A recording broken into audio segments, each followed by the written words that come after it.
imitate ways in which Black people in the U.S. have engaged in struggle in other parts of the world. But I would rather like to think about the fact that the socio-historical location of people of African descent within the heart of the political economy of capitalism at the site of European colonization in North America, that this has led necessarily to a strong focus on the struggles of Black people in the U.S., precisely because Black freedom struggles have continued unabated, relatively unabated, for more than 4 centuries, and especially given the international solidarity offered to those who fought against slavery, who fought against lynching, against segregation, etc. Because of this, U.S. anti-racist struggles have always resonated throughout the rest of the world. And so it is thus not surprising that Dalits would identify with the revolutionary militancy of the Black Panther Party in the U.S. and create their own Dalit Panther Party. But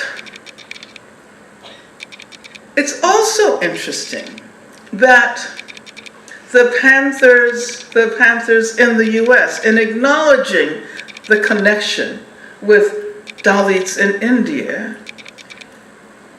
also engaged in a kind of misreading, reducing Dalits to Black Indians, as if that is the only way the connection becomes legible. And so I focused on these various misreadings and reductionist understandings of the relationship between Black struggles in the U.S. and Dalit struggles in India, in order to highlight what I see as radically different approaches that have emerged from feminist formations, both in the U.S. and in India. And so I want to evoke another moment. And I was actually myself present at the NGO forum in connection with the United Nations World Conference Against Racism, Racial Discrimination, Xenophobia, and Related Intolerances that took place in Durban in 2001. The call to include the various multiple forms of oppression associated with the treatment of Dalit communities in India was greeted with solidarity by many groups, especially feminist identified women of color from the US. But others were influenced by the position of the Indian government at that time, which responded by insisting that caste should not be included in the conversations that were unfolding in Durban, because caste was an internal matter within India. Kind of reminds me of the arguments that were made by various governors in the southern states during the period of segregation. George Wallace, for example, who was the governor of Alabama, who claimed states' rights, and in the process called for segregation now, segregation tomorrow, segregation forever. But very interesting conversations began to unfold. And this historical moment of contact, like the call for solidarities among indigenous groups worldwide, and other issues that were placed on the historical agenda at that gathering, unfortunately, many of them were overshadowed by the September 11th attacks, which occurred in the immediate aftermath of the conference and forum. Nevertheless, by this time we see important new developments with respect to feminist activism and scholarship that emphasize engagements with difference, that attempt to create conversations that do not render these differences invisible. Therefore, by the time Dalit women activists conduct a tour of North America, where I had the privilege to meet them at the 15th Color of Violence conference organized by an organization which is called Insight, Women of Color Against Violence. By that time, anti-racist feminists in the US and anti-caste feminists in India had already begun, respectively, to radically transform the terrain on which demands for social justice unfold. And of course, I'm sure everyone is familiar with the All India Dalit Women's March that took place when activists marched across this country to point out the failure of the Indian government to address issues of violence against Dalit women and their families. And they took this march to North America, pointing out, and I'm quoting, "Our goal is to break the silence on caste apartheid and caste rape, while also standing shoulder to shoulder with other women breaking the silence on state violence all across the US." What we have witnessed during the last period, I think, is the emergence of feminist activists in both of our countries, feminist activists who are anti-capitalist, anti-racist, who have been able to more effectively link misogyny and casteism on the one hand and misogyny and racism on the other. The importance of thinking together the state violence that undergirds and reproduces casteism with sexual violence that is often assumed to be unrelated to the structures of casteism. This cannot be underestimated. This is precisely the argument that the late feminist sociologist Sharmila Regge makes when she calls for when she argues for what she calls a Dalit women's standpoint. And incidentally, I had the privilege of meeting Sharmila Regge 5 years ago when she invited me to visit the Savitribai Phule Women's Studies Center at Pune University, where she brought together a remarkable group of scholars and activists. Feminist approaches influenced by efforts within social justice activism to bring together phenomena, ideas, categories, stories that have always been treated and conceptualized as separate from one another, have provided a radical impetus against casteism on the one hand and racism on the other. And I'd like to say that I'm very sorry that Sharmila Regge's life was cut short. In this respect, she died very young, as did Anuradha Gandhi.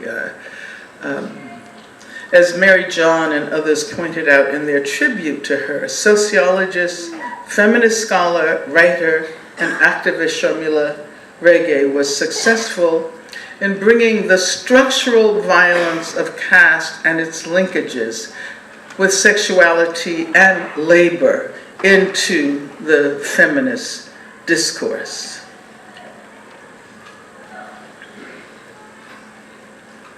And those of us in the US who have long attempted to argue that one cannot think class separately from race and gender and sexuality, just as one cannot think race separately from class and gender and sexuality. And it is this focus on what is often referred to as intersectionality. This is the word we all recognize today, although I might argue that these conjunctures are often more complicated than simple intersections. I spoke at the Tata Institute for the Social Sciences in a dialogue with Gina Dent. It seems as if that happened years ago, but it was just 2 days ago, I believe. And we spoke together about abolition feminism. And I evoked the feminist sociologist Beth Ritchie in that conversation. Beth Ritchie, who writes against mainstream carceral feminism and argues in her book, Arrested Justice, Black Women, Violence, and the Prison Nation, for recognizing the linkages between racist state violence and sexual violence that appears to unfold at the level of the individual, is a scholar who comes to mind when I think about the work of Sharmila Reggie. And I evoke Beth Ritchie once more because I'm so sorry that we never managed to bring her into conversation with Sharmila Reggie, two feminist scholar activists who worked in their respective countries on the circuits that connect state violence and sexual violence. Although this conversation unfortunately did not happen, as I previously mentioned, representatives of the All India Dalit Women's Rights Forum had a powerful impact on the Insight Conference, which took place in 2015, of which Beth Ritchie is a major leader. And that was another one of those productive moments of contact.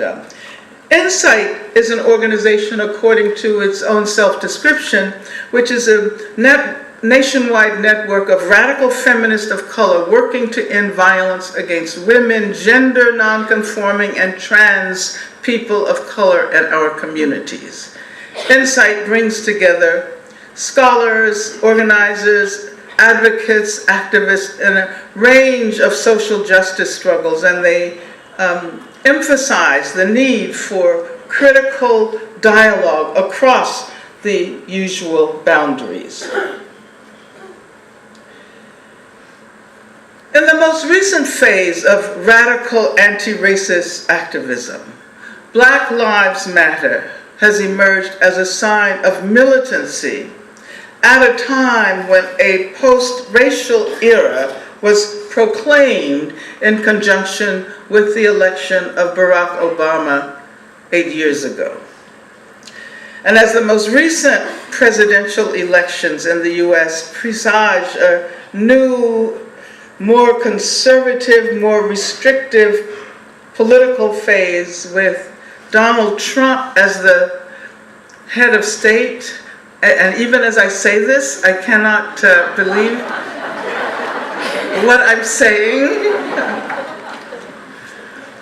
But given this new political phase, we will no doubt be relying on the Black Lives Matter movement and other radical activist formations, the climate movement, for example, to mount contestations and protests that are meant to remind the world that we are not about to accept the future that Trump has described in the platforms that accompanied his candidacy.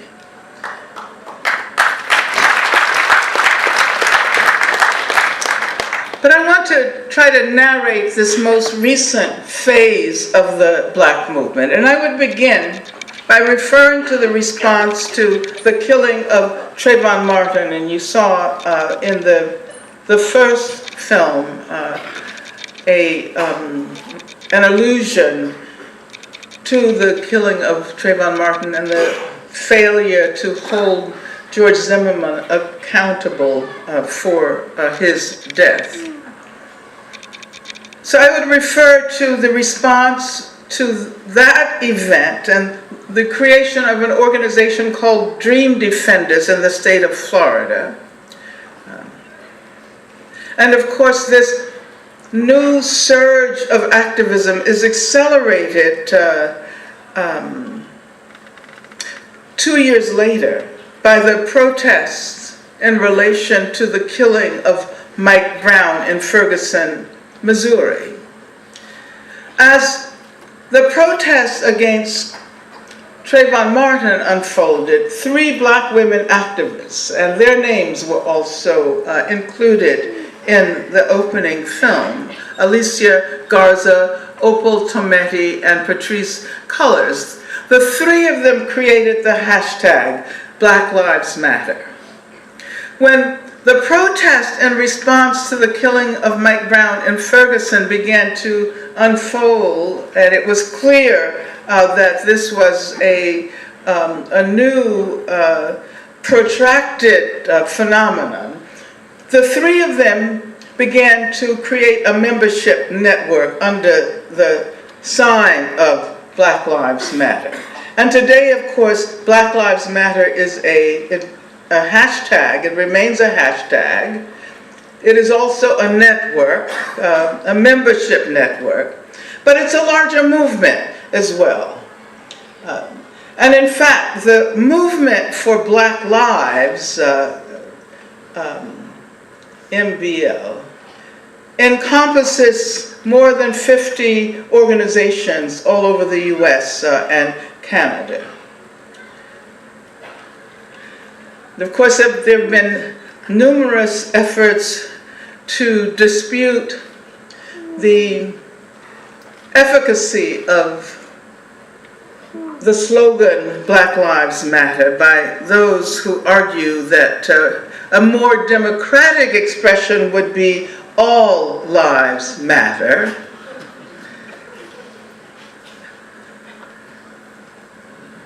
And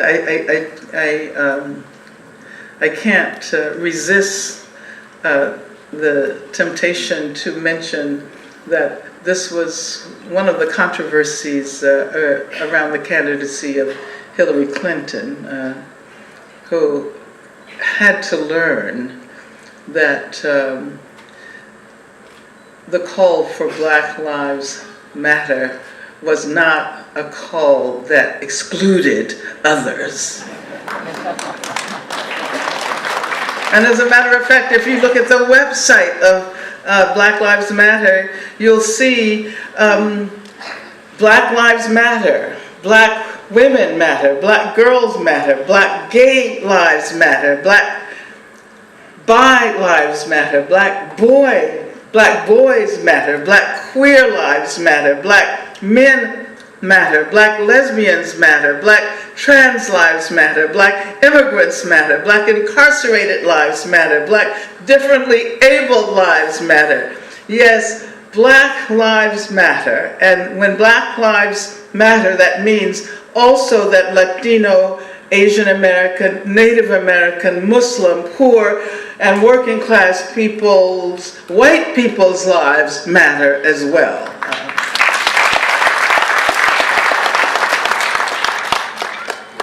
So it's a way of moving toward a universal proclamation that does not render indivisible, or that does not render invisible all of the specifics and particularities that characterize all Black lives.